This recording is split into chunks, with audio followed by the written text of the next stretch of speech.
Como generalmente ha pasado durante este año 2013, el expresidente Uribe ha estado muy activo en su cuenta de Twitter, ¿no? Ha estado escribiendo en los últimos días distintas cosas sobre el gobierno Santos. Hoy está dedicado básicamente a hablar del salario mínimo. Expresidente, buenos días. Muy buenos días, amigos de RCN. Me complace oírlos y les deseo felices Pascuas. Un comentario inicial a Leonel Narváez. Hombre, es una vergüenza la cantidad de publicidad que derrocha este gobierno. Y segundo, le quiero recordar a Leonel Narváez que para que haya perdón tiene que haber castigo a los criminales. Paz estable sin castigo a los criminales es imposible. Atento a las preguntas de ustedes. ¿Aló? Sí. Señor presidente, comencemos por la discusión que hay sobre el aumento del salario mínimo en sus dos gobiernos frente a los del presidente Santos. El presidente Santos reclama que el aumento real en el salario mínimo en este cuatrenio ha sido del 7%, el más alto de los últimos 6 o 7 gobiernos, mientras que en el suyo fue del 4,95 en el primero y 4,17 en el segundo. ¿Usted ha rechazado esa crítica? Mire, primero que todo, quiero decirles lo siguiente. ¿Me están oyendo, estimados periodistas? Sí, señor, ¿cómo no? En los dos gobiernos nuestros, el aumento real sumó 9.3. Segundo, ¿qué países contamos que él nos entregó como ministro de Hacienda?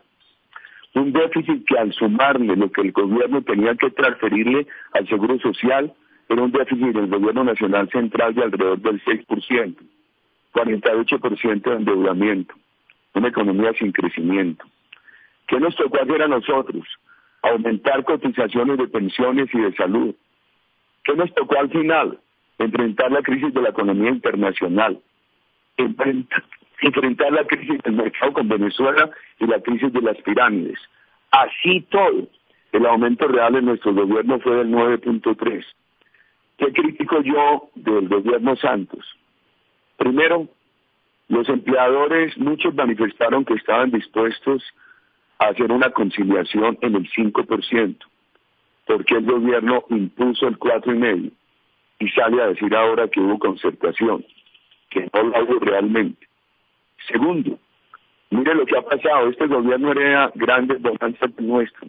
Ahora hablamos de la petrolera que la está derrochando. Este gobierno este año tomó estas decisiones. Le quitó a los empleadores la cotización al SENA, a Bienestar Familiar, y le quita la de salud, que en mi concepto será insostenible, todo en relación con trabajadores hasta 10 salarios mínimos. Yo digo, hombre, con esos alivios a los empleadores, ¿por qué no se atendió la situación de los trabajadores de un alta del salario mínimo del 6%? Lo de la salud creo que es insostenible. ¿Por qué? El ministro de Salud ha dicho que el déficit de la salud es de 15 billones. Súmele estos 7 billones por el perdón, por la exención de esa cotización. ¿Y qué sigue? ¿Qué sigue? Una situación bien difícil para los trabajadores. Nosotros vamos a proponer a mitad de enero una fórmula para elevar sustancialmente el salario mínimo en combinación con unas medidas para que eso no afecte a los empleadores. En muchos países de América Latina, por favorecer a los trabajadores han quebrado las empresas, y eso logra lo que ocurre en Venezuela o en Argentina. No son sostenibles las políticas sociales. Por eso nosotros vamos a proponer una fórmula para que las políticas sociales sean sostenibles, de apoyo sustancial al salario mínimo y también de apoyo a las empresas. Un país fraterno, solidario, que empresas y trabajadores vayan de la mano. Señor presidente, ¿y cuál es esa fórmula? La estamos decantando, estudiando, y la presentaremos a mitad del mes de enero, cuando también Ernesto Macías va a presentar a la Comisión de Acusación la segunda parte del carrusel de la reelección. Los 2.5 billones en auxilios parlamentarios. ¿Qué es lo otro? A los parlamentarios 2.5 billones en auxilios. A los trabajadores no les aceptaron el 6%, les imponen un aumento de salario de 26,000 pesos. Es una vergüenza salir con eso. Sí, expresidente, hay algunos que dicen que es curioso que el gobierno que desmontó las horas nocturnas esté hoy tan del lado de los trabajadores y que los defienda tanto. Claro, nosotros siempre los defendimos. Antes de nuestro gobierno hubo años que asesinaron 375 líderes sindicales. Lo que hicimos nosotros fue darles protección efectiva, claro, buscando que no hubiera un solo asesinato. En el último año, infortunadamente, hubo todavía 15. Pero siempre hicimos ese esfuerzo y la reducción fue fundamental. Cuando yo llegué a la presidencia, había una persona condenada, sentenciada por crímenes contra los trabajadores. Cuando salí de la presidencia, había ya más de 200.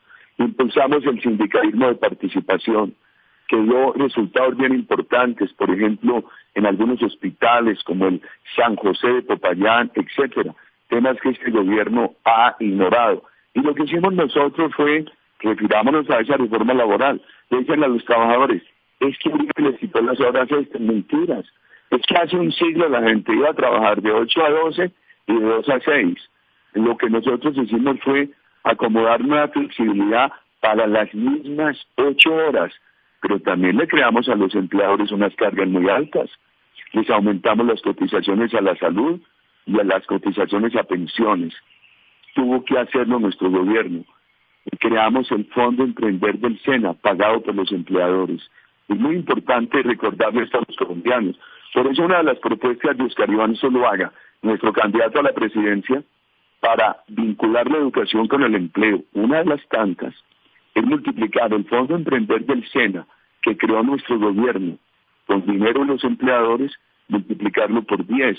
¿Para qué? Para que haya más posibilidades de financiar las iniciativas de emprendimiento de los estudiantes y combatir otra cifra vergonzosa de este gobierno, 20-23% de desempleo juvenil. Para no hablar de lo que le ha pasado a este gobierno, por ejemplo, Colombia perdió 16 puntos en el índice internacional de transparencia en este gobierno. Perdió Colombia 7 posiciones en el índice de ambiente e inversiones del Banco Mundial. En nuestro gobierno había ganado 40. Perdió Colombia 10 posiciones en las pruebas PISA de educación. En nuestro gobierno venía mejorando. Perdió Colombia 12 posiciones en el índice de Naciones Unidas sobre política social, que es el índice de desarrollo humano. Sí. Para enfrentar todas esas malas tendencias, esta política de educación relacionada con el empleo, que encabeza Oscar Iván Zuluaga, nuestro candidato, y que nosotros apoyamos desde el Centro Democrático. Sí, presidente, precisamente Oscar Iván Zuluaga ayer en estos micrófonos, más o menos a esta hora, dijo que el gobierno del presidente Juan Manuel Santos lo ha hecho bien en lo que tiene que ver en la lucha contra la inflación. ¿Usted está de acuerdo con el doctor Oscar Iván Zuluaga o está en desacuerdo? El país tiene una tendencia en eso. No, yo no he tenido objeciones. No he tenido objeciones. A mí lo que me preocupa es que cuando la inflación cae por falta de demanda, que es lo que estamos observando este mes en el comercio. Ayer hablé yo con directores de establecimientos de comercio muy importantes y les dije cómo va diciembre. La respuesta de todos es malita. Entonces, el país trae una tendencia de reducción inflacionaria muy importante. Nosotros recibimos la inflación en el 8 y tuvimos años de inflación del 2,5. Lo grave y a lo cual hay que ponerle cuidado es que la reducción de la inflación no vaya a ser por debilitamiento de la demanda que se empieza a ver en muchos sectores de la economía colombiana. Por ejemplo, en la zona cafetera es dramático. Y ahora el gobierno presentó un alto crecimiento de la economía por rebote del café, a pesar de que es fundamentalmente por la renovación cafetera de nuestro gobierno. Pero usted mira otros renglones, ha disminuido el área en maíz tecnificado, el área en otros se ha estancado el área en arroz, viene disminuyendo por el problema de una peste que el gobierno no ayuda a combatir, la palma africana. Hay estancado lo del cacao, estancado lo del caucho, etcétera, y eso preocupa a futuro. Y sabe que yo fui a unos municipios cafeteros a hablar directamente con la comunidad el pasado domingo y me decían, la cosecha fue buena porque estamos recibiendo los efectos de la renovación, pero quedamos en un peso. Si esto sigue así el año entrante no vamos a poder sostener los empleos. Y hay una desazón muy grande, una gran debilidad en la capacidad adquisitiva de la zona cafetera colombiana. Eso hay que mirarlo. Expresidente, ¿Aló? a raíz de la señor expresidente, a raíz de la destitución del alcalde de Bogotá, Gustavo Petro, se ha abierto un debate muy interesante y muy trascendental sobre cuál es el papel del presidente Santos cuando le llegue la solicitud de destitución, si él puede cambiar o no el sentido de la decisión de la Procuraduría. ¿Cuál es su concepto, su idea en esa materia? ¿Usted cree que el presidente Santos tiene facultad para echar para atrás la destitución del alcalde? Facultad para echar para atrás la destitución del alcalde. Cuando yo era presidente siempre, por ejemplo, cuando nos destituyeron al doctor Fernando Londoño, yo estuve en desacuerdo con la destitución, pero respetamos la institución. Nunca vimos que el presidente de la República tuviera facultades para revocar esas medidas. Ahora, yo he estado en estos días respondiendo por todo eso que dijo el Washington Post sobre ayudas a nuestros operativos militares de parte de los Estados Unidos. Así he respondido por todos los actos de mi vida. Por ejemplo, en esto de la alcaldía de Bogotá, que fueron con las sandeces esas de que era una conspiración mía, etcétera, yo lo hubiera hecho de frente, como procedo siempre. Quiero referirme al tema de Bogotá y al tema institucional, que es muy grave. El tema de Bogotá, yo creo que el tema de Bogotá hay que pensarlo en función de qué está pasando con la movilidad, con la vivienda, con la educación, con la salud. La movilidad trancada. Yo le entregué cuando el país estaba quebrado, al principio de nuestro gobierno, $1.000 millones al doctor Antanas Mocus para avanzar con el Transmilenio. Después a los gobiernos que le sucedieron, le entregamos el documento Compass para financiar más Transmilenio que está estancado, tren de cercanías con la Sabana que lo olvidaron, y el sistema metro de Bogotá que lo anuncian en las crisis. Qué tristeza me da por Bogotá, que estuvo también manejada por Peñalosa y por Mocus. Segundo, educación, salud y vivienda. Bogotá tiene hoy un discurso de la alcaldía incendiario y un retroceso en los tres temas. No mejoran salud capital, pero piden estatización de la salud. Hacen demagogia con vivienda social y los empresarios temen y no pueden construir vivienda social en Bogotá. Hacen demagogia con educación y tienen gran cantidad de niños de esos colegios por convenio, los tienen hoy sin cupos escolares. Eso es lo que hay que mirar en Bogotá, por encima del tema político, el tema institucional. Yo me puse a revisar hace 2 días la Convención Interamericana. La Convención Interamericana dice muy claramente, y por ahí tengo el párrafo que corresponde a ese artículo, que los países signatarios tienen que garantizar el derecho de elección y de ser elegido a todas las personas, de acceso a la función pública, etcétera. Que esos derechos solamente se pueden restringir por decisiones de un juez penal. Pero una cosa es la restricción al acceso al derecho. Es muy clara la Convención Interamericana, dice, solamente se pueden restringir decisiones penales. Por ejemplo, lo que tenía la Constitución del 91 antes de que el gobierno Santos introdujera el marco para la paz, que decía, aquella persona que sea condenada por un delito diferente al delito político, por ejemplo, por secuestro de niños, no puede ser elegido, que eso lo pretende cambiar el presidente Santos, primero con el marco para la paz y después con el referéndum. Bastante daño le hace al país. Pero aquí viene el tema, y yo llamo, doctor Rodrigo Pardo, que ustedes hagan un estudio. En ninguna parte se opone la Convención Interamericana a que los países como Colombia reglamenten desde el punto de vista fiscal, desde el punto de vista disciplinario, desde el punto de vista administrativo, cómo se ejerce la función pública. En ninguna parte dicen que si hay violaciones a esos reglamentos, a la persona no se le puede destituir. Entonces hay que mirar ese tema institucional. Yo que tuve debates con un sector de la Corte Suprema, que discrepé de decisiones de la Procuraduría, del anterior procurador y de este, jamás atenté contra la institucionalidad. Esos atentados contra la institucionalidad ahí van abriendo el camino castrochavista, y eso es muy preocupante para Colombia. Hoy le digo a los oyentes de Bogotá, la preocupación es por los intereses superiores de Bogotá. el mal ejemplo de la alcaldía al resto del país. Y también digo de corazón, yo no conspiro, yo procedo de frente. Como he dicho, que todos los operativos militares que se adelantaron en mi gobierno fueron bajo mi responsabilidad. La asumí en el gobierno y hoy ratifico lo mismo que asumí en el gobierno.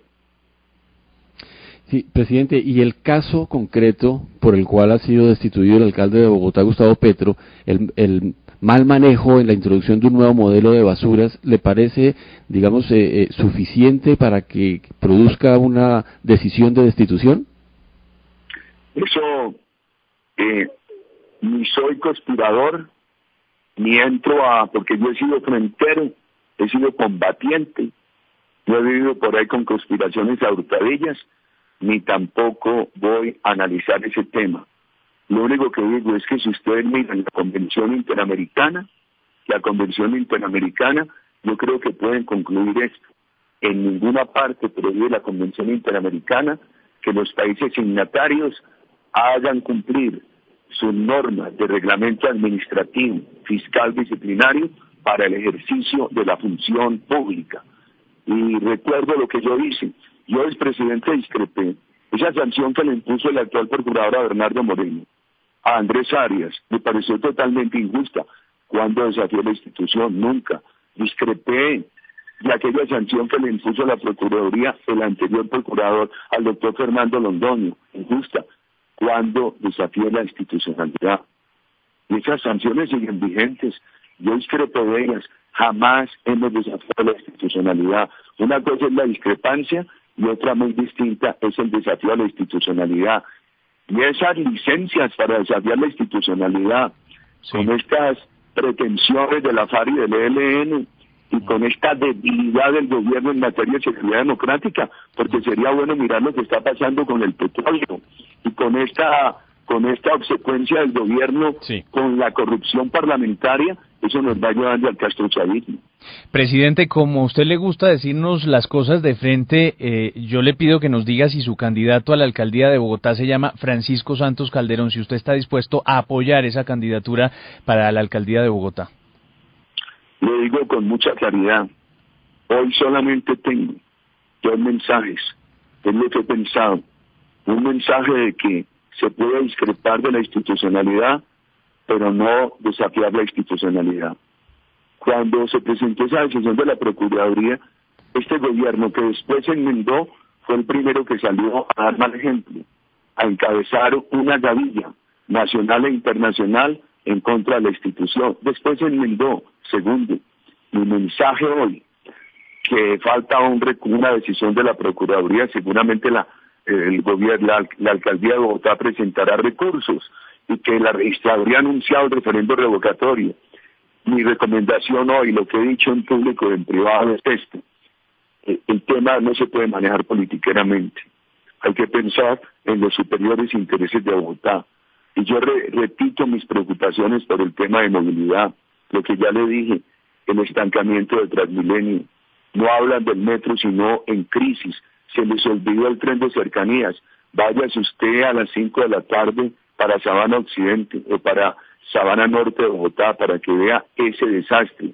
Mi preocupación es que cada ciudadano mire qué está pasando con el tema de la salud, con el tema de la vivienda, con el tema de la educación, y que se forme su propio criterio pensando en los intereses superiores de Bogotá. A esta hora, nosotros, mi recomendación al Centro Democrático es que esta no es la hora de permitir desafíos a las instituciones, ni de entrar simplemente a pensar en una elección de Bogotá, sino hacer una reflexión sobre los intereses superiores de Bogotá. Sí, expresidente, usted ha insistido mucho durante la semana pasada sobre los computadores de Palacio que estaban entregando ciertos cargos en distintas entidades del gobierno a senadores para que apoyaran al presidente Santos. Esa denuncia la hizo Ernesto Macías, que además de ser periodista es también parte de los candidatos del Uribe Centro Democrático. Hay una columna en Las Dos Orillas del periodista José Guarnizo en la que él dice lo siguiente: el denunciante, se refiere a Macías, no tuvo problema en ser contratado por quienes representan esa mermelada que condena. En los archivos de la Cámara de Representantes se lee que Macías trabajó entre el 2011 y el 2013 como asistente del congresista huilense Luis Enrique Dusan López, un liberal que apoya a Santos en las negociaciones con la guerrilla y que a su vez aparece como beneficiario del carrusel reeleccionista en 13 contratos de prestación de servicios y en supuestas cuotas burocráticas en el ICA. ¿No es esto, expresidente, los burros hablando de orejas? ¿Por qué? Pues porque... Pero Ernesto Macías, yo no sé si ha sido o no miembro de esa unidad de trabajo legislativo. Hay que preguntárselo a él. Segundo, es que nosotros no nos referimos a las unidades de trabajo legislativo. Las unidades de trabajo legislativo son una creación institucional. Aquí la información que trae Ernesto, que le entregaron a Ernesto Macías, es el computador de la presidencia, que no refiere a las unidades de trabajo legislativo, refiere a otra cosa. Este gobierno soborna 164 congresistas, soborna. Si ustedes leen el expediente lo encuentran. 164 congresistas con 1.968 cargos, con 597 contratos y con lo que falta para proponer la solicitud de investigación a mitad de enero, como lo ha anunciado Ernesto Macías. Con lo que falta, ¿qué es lo que falta? La entrega de la información a la Comisión de Acusación sobre 2.5 billones en auxilios parlamentarios. ¿Cómo le parece? 4,5%, 26.000 pesos de aumento a los trabajadores, 2.5 billones de auxilios a los parlamentarios. Con esos 2.5 billones se podría agregar en Colombia un total de 2,5 millones de familias en acción, o construir 70.000 casas para que el gobierno derroche el dinero de esa manera, o como ese derroche en publicidad. Es una vergüenza. Por eso la propuesta nuestra se orienta a premiar a los trabajadores y a los empresarios, lo que vamos a proponer ahora en enero, porque el binomio empresario-trabajador es el que mejor gasta dinero. Ahora quedó en evidencia que el que derrocha dinero es el gobierno. 7:59 minutos. Expresidente Uribe, gracias por atendernos. Buen día para usted. Nos queda el temita de Ecopetrol, que es muy grave, pero lo trataremos en otra ocasión, queridos amigos. Sí, señor. La politiquería del gobierno en Ecopetrol y nos va a dejar sin reservas, porque este año, por el debilitamiento de la seguridad, nula sísmica en muchas partes del país por la imposición del narcoterrorismo de la FARC. Pero señor presidente, acaban de descubrir casi 2 billones de barriles de petróleo, 2.000 millones de barriles de petróleo en reservas estimadas y probadas, cerca de 250.000 millones. Es decir, las reservas están subiendo pese a una explotación récord a nivel histórico. Se lo puedo decir. Me da un tiempito para explicarle eso. Ecopetrol anunció un pozo de 23,5 millones de barriles en un país que produce alrededor de 960.000 barriles al día. Segundo, este año no cumple el gobierno el presupuesto de perforación. Tercero, en zonas donde se puede adicionar reservas, como el Putumayo y el Caquetá, la sísmica fue mínima o no hubo por la violencia. Y usted sabe que entre la sísmica y la producción de un pozo puede pasar un periodo entre 4 y 10 años. El presidente Santos se puso feliz cuando fue a Londres por la herencia que había recibido nuestro gobierno. Dijo, vamos para 2 millones de barriles de petróleo al día. Está en menos de 1 millón. Y si no agregan velozmente reservas como se probó este año, que no las están agregando, eso se va a caer. Fuera de eso, dígale al presidente Santos que le cuente al país sin manipular esto. Ha intentado muchas veces politizar a Ecopetrol, él, y manda a hacer ese trabajito al ministro de Hacienda. Qué daños tan grandes al país, estimados amigos. Pero seguimos en la lucha. 8 de la mañana, 1 minuto. Gracias, expresidente. Buen día para usted. A usted muchas gracias.